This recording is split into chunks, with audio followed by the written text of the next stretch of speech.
As-salam alaikum, les escribe esto su hermano Omar Weston. Quiero hacer unas reflexiones sobre seguir un madhab, escuela de jurisprudencia, el tema del taklid, seguimiento ciego, el tema estudiar directamente de las fuentes, el tema de la modernidad y varios más. No hagan conclusiones prematuras. Alá facilite nuestro acceso al entendimiento y nos permita adorarlo de la mejor manera. Hace casi 3 décadas traducimos el libro de Bilal Phillips, The Evolution of Fiqh, y lo imprimimos, también lo subimos a nuestra página. Recomiendo leerlo. Ayudaría para comprender mejor esto que les escribo hoy. Quisiera aclarar que este tema requiere sinceridad y una adecuada dosis de paciencia, porque tenemos mucho fanatismo en nuestra umma al respecto y mucha ignorancia. En un extremo, tenemos a aquellos que dicen que necesita seguir una sola escuela, madhab, esté la escuela en lo correcto o no. Y el otro extremo dice que seguir una escuela es un extravío. El tema no es sencillo. Necesitamos entender varias cosas. La historia de las escuelas y su relación con los gobiernos en diferentes tiempos, el desarrollo de las escuelas, es decir, las escuelas fueron cambiando de posturas. Por ejemplo, el fiqh shafi del imam Asqalani no era igual al fiqh shafi del imam Nawawi un par de siglos antes. El mismo imam Shafi tenía 2 escuelas, la vieja y la nueva, y así todas las escuelas. También es importante señalar que no solo eran 4 escuelas. Los Umayya, por ejemplo, seguían el madhab de Ausai, y el imperio que le siguió a los Umayya, los Abbasi, a raíz de la Mihna, la persecución mutasili del gobierno abasí sobre el imam Ahmed bin Hanbal, varias décadas después establecieron la escuela del imam Hanbali como la referencia oficial de Bagdad, de donde se gobernaba al imperio abasí. En Andaluz, los omeyas seguían siendo de la escuela de Ausai, hasta que Yahya bin Yahya llevó el muwatta del imam Malik a Andaluz, y gradualmente la mayoría se hizo de la escuela del imam Malik. La escuela del imam Shafi se extendió gracias a las Nizamiyats, las primeras universidades oficiales en el siglo XI, establecidas por Nizam al-Mulk, vicerregente de los Selyuk. Los otomanos y los mogul extendieron el madhab del imam Abu Hanifa. Es importante entender que hoy el madhab también está acompañado de escuelas teológicas. Antes la teología era una sola, era la de la gente de la Sunna, la gente del Hadith. Los primeros se conocían como los Salaf y los posteriores como los Khalaf. Todos los imam de todas las primeras escuelas tenían la misma teología. Desafortunadamente hoy no es así.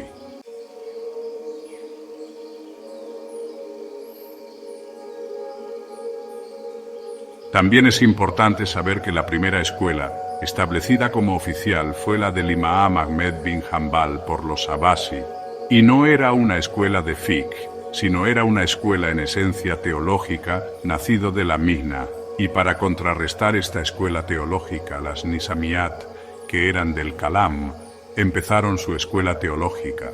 Esto es algo que poco se retoma. La influencia Selyuk se apoyó con sus teólogos como al-Juwayni y al-Ghazali, y a su vez promovían la escuela Shafi en oposición, aunque los imam Shafi y Hanbal, un par de siglos antes, literalmente eran amigos y no discrepaban en casi nada. Las Nizamiyat promovían su escuela teológica, pero a su vez era estatal y necesitaban promover jueces y escolares de fiqh, y no querían promover la escuela oficial de Bagdad, capital de los Abbasi, que eran Hanbali, porque implicaba aceptar la teología. Y esta tendencia siguió por siglos. No quiero que hagan conclusiones prematuras. Es un tema delicado y hay muchas emociones alrededor de la misma. Si les es útil mi opinión, pues sepan que aprecio a todos los imam de las 4 escuelas y muchos de los grandes fuqaha que hubo en estas escuelas en general, así como todos los grandes escolares que defendieron la verdad, y es obligatorio entender que lo más característico de los imam de estas escuelas era su apego a la Sunna. Quiero primero compartir un compendio de dichos de cada imam sobre la importancia de seguir la Sunna. Abu Hanifa, el primero de ellos, es Abu Hanifa Noman ibn Sabit. Narran compañeros de él varios dichos y advertencias con el objetivo de aceptar obligatoriamente el hadís y rechazar las opiniones de los imams que lo contradicen bajo los siguientes criterios. Cuando un hadís es sahih, auténtico, entonces tal es de mi madhab. No es permitido a cualquiera aceptar nuestros puntos de vista si no se sabe de dónde los sacamos.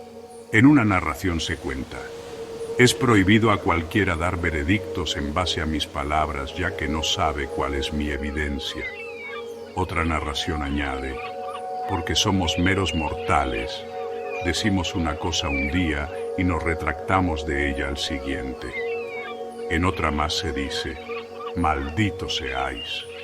Oh Jacob, no escribas todo lo que oigas de mí, porque puede pasar que yo tenga una opinión hoy y la rechace mañana, o tenga una opinión mañana y la rechace pasado mañana. Cuando diga algo que contradiga el libro de Alá el Excelso o de algo que narró el mensajero, entonces no hagáis caso a mis palabras.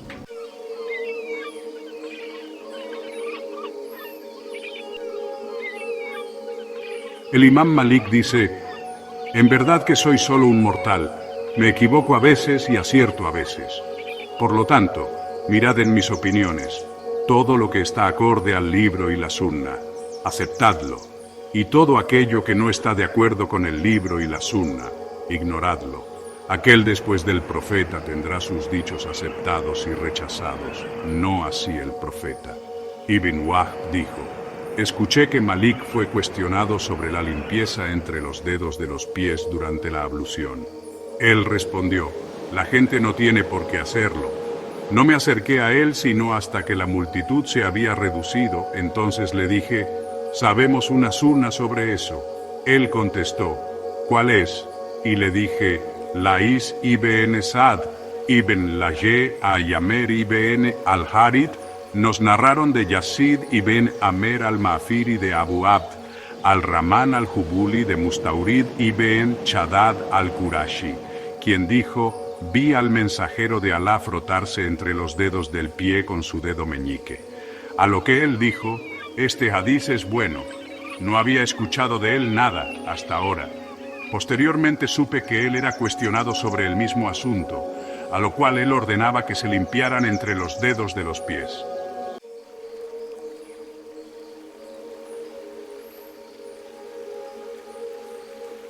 En cuanto al imam Shafi, sus notas son muchas y hermosas.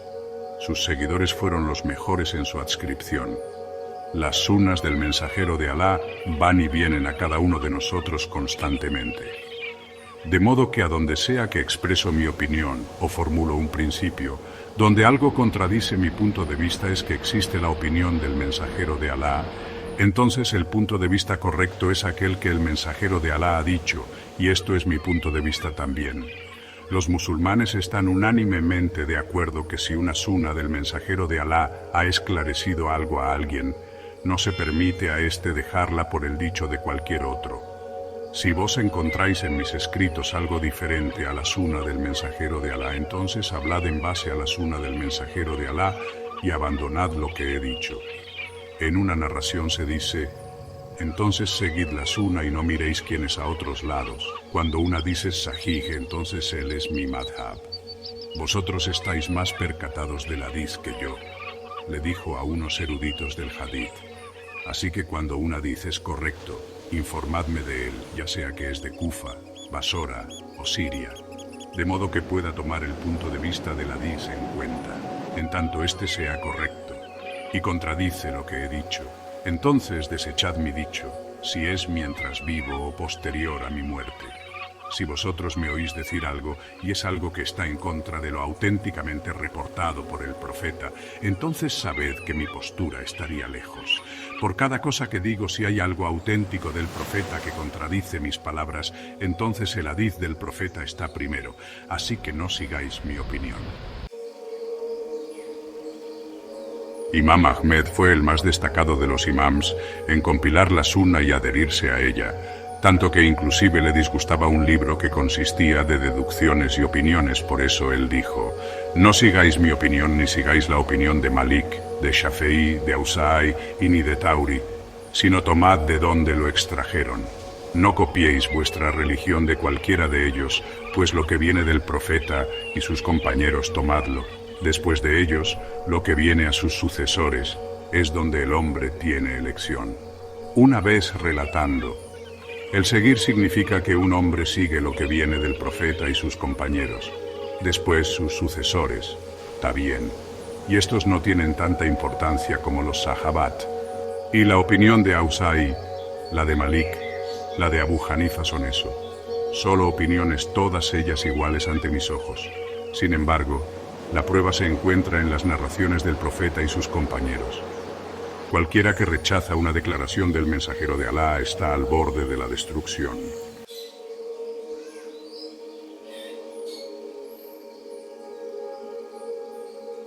Estos son dichos claros y lúcidos de los imams, Alá les tenga clemencia, acerca de seguir el hadís y prohibir la obediencia de sus opiniones sin una evidencia visiblemente clara, tal como la mera opinión e interpretación que no son aceptables. De aquí, cualquiera que se adhiriera a lo que la Sunna ha probado ser auténtico, aun si ello se opone a los dichos de los imams. Ello no contradice su madhab, ni lo desvía del camino, sino más bien, el individuo estará siguiéndolos a todos ellos y estará asido a la más pura verdad, que nunca se desvanece. Sin embargo, no es el caso de quien ha abandonado cualquiera de las sunnas auténticas solo porque ellas contradicen sus puntos de vista. Al contrario, tal persona estaría desobedeciéndolos y oponiéndose a los dichos antes mencionados, siendo que Alá establece: pero no por tu Señor. No creerán hasta que te hayan hecho juez de su disputa.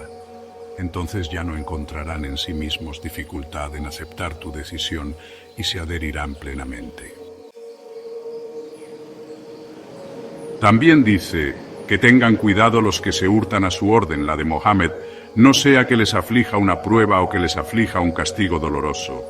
El Hafiz Ibn Rajab al-Hanbali, que la paz de Alá sea con él, dice: por lo tanto, es obligatorio sobre cualquiera que escucha una orden del mensajero de Alá, la paz y bendiciones sean con él, explicarla a la umma, aconsejándola con sinceridad y ordenándoles seguir su orden, aun si ésta contradice algún renombrado ulema. Esto es porque la autoridad del mensajero de Alá, la paz y bendiciones sean con él, tiene todo el derecho de ser respetada y seguida, por encima de la opinión de algún famosísimo ulema que ha contradicho la orden del mensajero en cualquier asunto por desconocimiento. Esto es el por qué los compañeros y aquellos que refutan a cualquiera que contradice la sunna son algunas veces muy estrictos en sus refutas, no sin granjearse el odio de las personas que lo amaban y respetaban, ya que el mensajero de Alá, la paz y bendiciones sean con él, es más amado por ellos y sus ordenanzas son superiores a las ordenanzas de cualquier criatura. De aquí se desprende que una orden del mensajero debe ser apropiadamente consolidada y cumplida. Nadie debe dejar de respetar a la persona que refutaron porque saben bien que ella será perdonada por su error. De hecho, esto último no le debe perturbar, ya que la orden del mensajero de Alá fue que claramente se deben de oponer.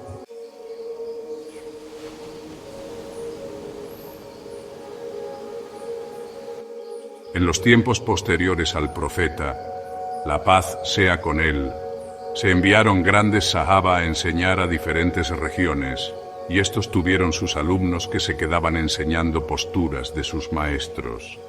Y por un tiempo, el fiqh se regionalizó. El gran escolar Ibn Qayyim, en su libro Ilham al-Muwaqqi'in, establece una lista de estas escuelas y sus maestros, de donde surgen los maestros de los fundadores de los madhab. No fue hasta la era de los grandes muhadithín que realmente se consolidaron los dichos del profeta, porque antes algunos habían escuchado solo los hadith que habían llegado a su región. Claro que tenían los fuqaha anteriores amplios conocimientos, pero reconocían que podría haber hadith en otras regiones que desconocían. Así lo afirmó Imam Malik cuando rechazó que usaran su libro de hadith para toda la Ummah. Imam Malik sabía que había hadith distribuido por las diversas regiones de la Ummah donde habían emigrado grandes sahabat. Este es también un tema que requiere consenso, pero que grandes han señalado esto. La compilación de obras como la del Imam Bukhari lograrían consolidar mucho al fiqh. Comenzaba a circular su obra como la de sus compañeros de hadith como Muslim y Tirmidhi, y se volvió obligatorio sobre los juristas revisar que sus opiniones contra estas grandes obras. También fue un tema recurrente, la autenticidad de los hadith, y habría muchos escolares que diferirían al respecto.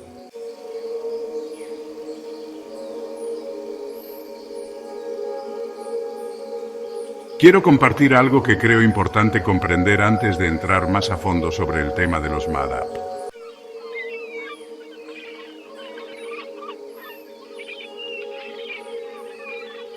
Tres de los grandes imams del fiqh, fundadores de los madhab, eran gente del hadith, no eran gente del ray, opinión, Imam Malik, Imam Shafi y Imam Hanbali. De hecho, estos tres fueron influenciados por los escolares y el ambiente de Medina y Meca. Es indispensable comprender que el Islam salió de Medina y retornó a Medina en muchos puntos de la historia islámica. Aunque grandes sahabas salieron de Medina, todos se mantenían en contacto con Medina, aun después de que Ali estableció el califato en Kufa y los umayyas establecieron su califato en Damasco y luego los Abbasi en Bagdad. El ambiente de Medina fue central en los primeros 2 siglos del Islam. Esto cambió un poco después de la mina, la fitna de califa Abbasi Mamun, y este es un tema que necesitaría expandir para explicarme bien. El ambiente de Medina por los primeros 200 años, después de la muerte de nuestro amado profeta, la paz y las bendiciones de Alá sean con él, fue central, y se apoyaba y complementaba con la Meca y sus escolares. Los musulmanes siempre retornaban periódicamente a las 2 ciudades sagradas. Para entender la escuela de Abu Hanifa, es muy importante comprender el ambiente escolar de Kufa y Basra, pero es muy importante comprender que los 2 estudiantes, compañeros de Abu Hanifa, Abu Yusuf y Muhammad Shaybani, también recurrirían a Medina y fueron influenciados e influenciaron el eslabón entre los 2 ámbitos, el ámbito de Alul Hadith y Alul Ray, un tema que vale mucho la pena estudiar para tratar de comprender la evolución del pensamiento legal de nuestra Ummah. Medina era la base, era la casa de los escolares y los más religiosos de la Ummah. La familia del profeta radicaba en Medina. Después de que Hassan abdicó el poder, regresó a Medina con toda su familia. Las esposas del profeta, quienes eran grandes maestras por décadas después de la muerte del profeta, en especial Salama y Aisha, que Alá esté complacido de ambas. Las familias de los grandes sahaba estaban en las ciudades sagradas también, y los hijos de estos y los nietos de estos. Por eso Imam Malik le daba tanta importancia al entendimiento general de la gente de Medina y sobre todo a los escolares de Medina. Antes de los grandes imams de los madhab y después de ellos, hubo grandes personalidades a quienes estos maestros de los madhab recurrían. Para ejemplo, después del periodo de los grandes sahabat, y aún con estos presentes, se formarían grandes fuqaha, a quienes todos alrededor del mundo nuevo del Islam, Irak, Egipto, Siria y más recurrían. Y aunque había en cada región, los grandes estaban siempre en Medina, eran la base. La gente aprovechaba su peregrinación a la Meca y pasaban por Medina de ida y de regreso en muchos de los casos. Ese era el camino, y preguntaban a los escolares de Medina y Meca. Pasaban tiempo con ellos y retornaban a sus nuevas tierras con más conocimiento. En el primer periodo se había formado un ambiente lleno de fuqaha, Esto décadas antes de los grandes imam de los madhab. Se decía que entre estos fuqaha de Medina había 7 grandes. Muchos eran hijos o nietos de grandes sahaba, como Qasim, hijo de Muhammad, hijo de Abu Bakr, como Abu Salamat, hijo de Abdurrahman bin Auf, Urwa, hijo de Uthman y otros grandes. Pero quizá el más destacado, que tenía muchos estudiantes, era Sa'd ibn Musayyab. Aunque él no era hijo de grandes sahaba, se había casado con la hija de Abu Huraira. Ahora yo creo que todo musulmán ha escuchado sobre Abu Huraira o no. Es muy importante comprender también el rol que jugaron las mujeres en la enseñanza del Islam. Ibn Musayyab tuvo muchos grandes y destacados estudiantes, como Imam ibn Shihab Asuri. De hecho, el califa umeya Umar ibn Abdul Aziz lo contrató a él para dar clases, como a muchos otros de Medina. Suri influyó sobre muchos, como todos, y sin olvidar la gran influencia de los escolares de la Meca.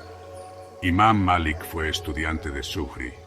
En fin, hay mucho que comprender en este tema de la regionalización del hadith y el fiqh.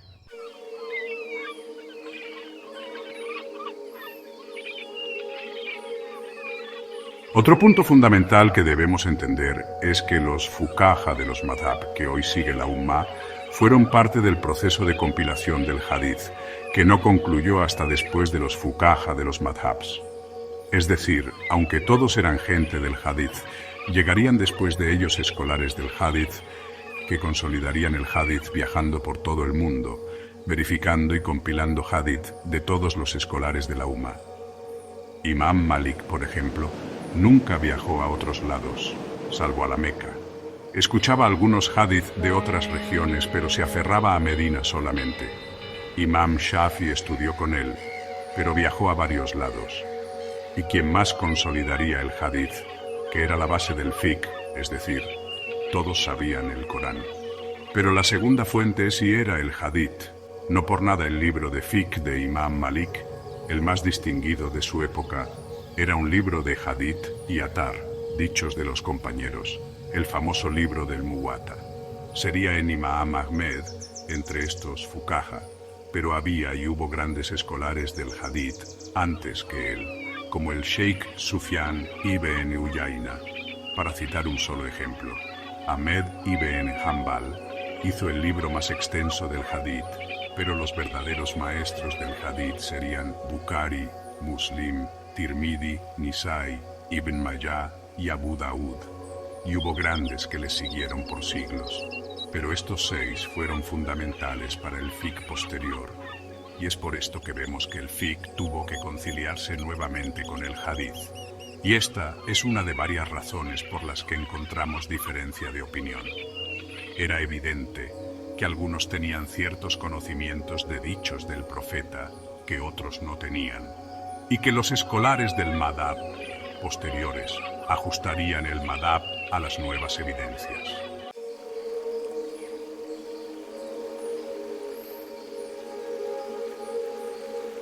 Hay muchos otros temas que abordar, y hay grandes obras al respecto. Una obra maestra de todos los tiempos en usul es la Risalat del Imam Shafi, y otra gran obra es Raf al-Alam Anaimatul Alam de Ibn Taymiyyah, un libro que defiende a los grandes imams y explica a detalle el porqué de las diferencias. Estas 2 obras están en inglés. También recomendaría leer el primer libro en la colección de hadith de Ibn Majah sobre la Sunna. Hay algunos hadith que son débiles, pero su énfasis en la Sunna, el momento que lo escribió a finales del siglo IX, es sorprendente, y es increíble que con este libro haya iniciado su colección de hadith. Primero, estableciendo la autoridad de la Sunna, menciona cerca de 300 hadith relacionados a seguir la Sunna.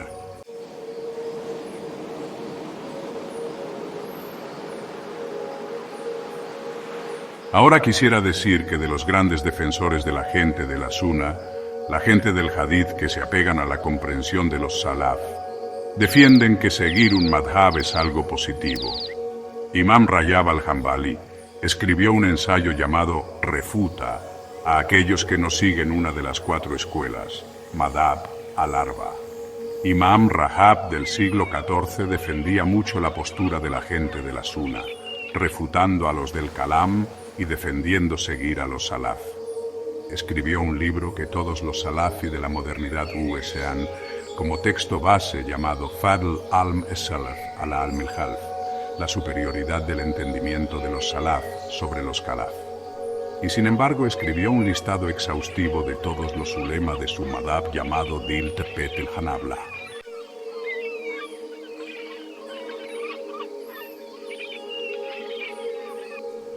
Imam Rajab defendía al Imam Ahmed ibn Hanbal seguir sus posturas, pero no negaba las otras tres, y defendía seguir una de las cuatro.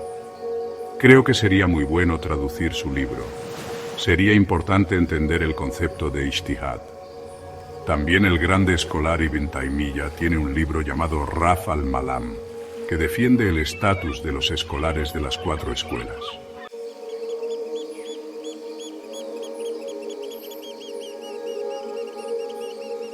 Muchos salafi de la modernidad y también varios ikhwani y reformistas modernos tienen conflictos con el taqlid, el seguimiento ciego de las escuelas del pasado, y este es un tema central que habría que estudiar a fondo antes de hacer un juicio a la ligera.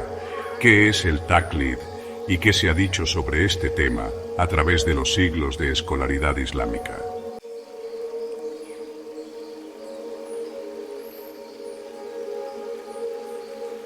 Ahora no hagan conclusiones prematuras, leamos e investiguemos de este tema. Y me faltarían muchos para poder siquiera abrirles el apetito a la complejidad del tema. Falta comprender la condición de la Umma hoy. En el pasado hemos tenido situaciones similares, pero algo que removemos del escenario de la Shariat hoy es la visión total y completa de la Shariat.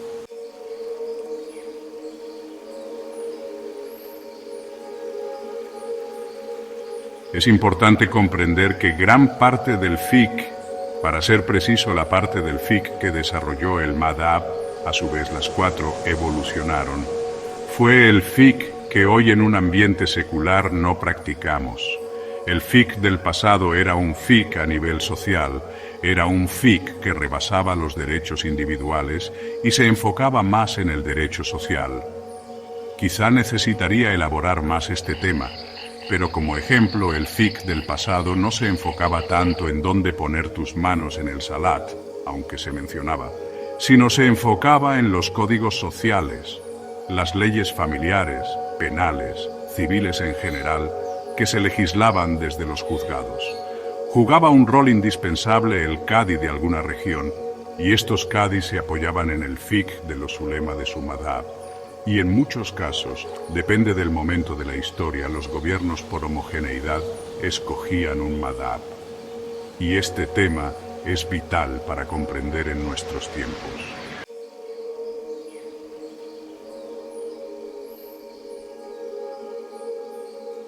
Hoy discrepamos sobre temas básicos del fiqh porque hemos reducido nuestra sharia a los pilares del Islam en el mejor de los casos. Inclusive el zakat, que es código de leyes de recaudación, se ha reducido a un equivalente del diezmo católico. Es triste que tratemos el zakat como algo secundario, una caridad cualquiera cuando encierra un sistema maravilloso y divino de recaudación y distribución justa. Es decir, hablamos de seguir un madhab, pero la realidad es que no lo seguiríamos ni en el 10% por la condición secular en la que vivimos. El tema de los madhabs es complejo. Solo quiero terminar con un pensamiento. Estamos en un mundo con una ideología construida sobre muchos argumentos racionales. Los ideológicos de la Ilustración batallaron contra la idea de que una ley divina pudiese existir. Nosotros no decimos que toda la Sharia es textualmente de Dios. Hay ijtihad, un esfuerzo que nuestros ulema han hecho para buscar lo más agradable a Allah. En nuestro tiempo necesitamos ser tolerantes, pero no dejar de buscar la verdad. Debemos querer seguir la verdadera sunna, porque sabemos que Alá ama a nuestro profeta y nos amará si lo seguimos. Alá dice, dile a la gente, si amáis a Dios, seguidme, y Dios os amará y os perdonará vuestros pecados. Dios es indulgente, misericordioso. Necesitamos abrir el corazón y la mente. Debemos preocuparnos por la ummá y querer lo mejor para ella. Los creyentes son misericordiosos entre ellos y fuertes contra la falsedad y los enemigos del Islam. No son tiempos de bajar la guardia. Retomemos el Islam y busquemos regresar a la Sharia de forma digna. La Sharia no es retrógrada. La Sharia es digna, es virtuosa, es próspera, y es lo que nos urge practicar. Aunque los kufar la detesten, es lo que necesitamos para volver a levantarnos. Hagamos dua a Alá, que nos tenga clemencia como ummá y nos dé éxito, que nos proteja de humillaciones y seamos ejemplo para el resto de la humanidad.